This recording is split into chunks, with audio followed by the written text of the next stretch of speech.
Быйыл 23 миң үй бүлөгө 100 миң сомдон социалдык контракт берилет.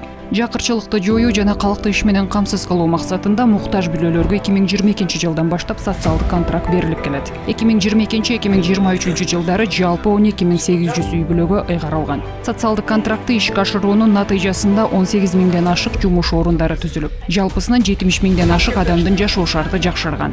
Каражат катталган үй бүлөлөргө берилип гана тим болбостон бүгүнкү күнгө чейин мамлекет тарабынан көзөмөлдөнүп келет. Колунда жок жакыр үй бүлө үчүн 100 миң сом чоң акча. Анан ал адам акчаны алып, башка жолдорго кетирип койбош үчүн алар менен чогуу активди сатып беребиз. Анан ошол ишин кандай баштап атат, кандай алып жүрүп атат, ошону атайын биринчи 3 айда атайын ай сайын мониторинг жүргүзөбүз. Андан кийин квартал сайын, андан кийин жарым жылда бир жолу да. Биз эми ошо 2022-ден баштап мына жакында деле мониторингке чыгып келдик. Аларды 3 жыл бою коштоп жүрөбүз. Долбоордун негизинде иш алып барган үй бүлө жеке гана өзүнүн жашоо шартын жакшыртпастан калкты да кошумча жумуш орундары менен камсыз кылууда. Дал ушул 2 жылда жетишилген ийгиликтер үстүбүздөгү жылдын 22 май күнү президент Садыр Жапаровдун катышуусу менен өтүүчү жаңы кадам социалдык мобилизациялоо боюнча жалпы республикалык кеңешмесинде көрсөтүлөт.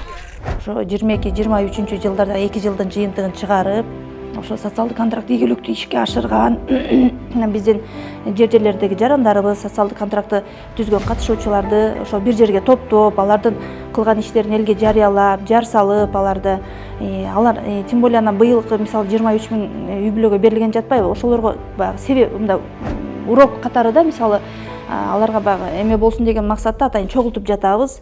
Ушул жылы долбоордун негизинде 23 миң үй бүлөгө кайтарымсыз шартта 100 миң сомдон берилет. Ар бир социалдык контракт алган үй бүлө 3 жылга чейин тиешелүү жактардын көзөмөлүндө бизнесин өнүктүрө алат. Кайсыл тармак гана болбосун баштаган ишин өз жолуна салып алгыча атайын адистер көмөктөшөт.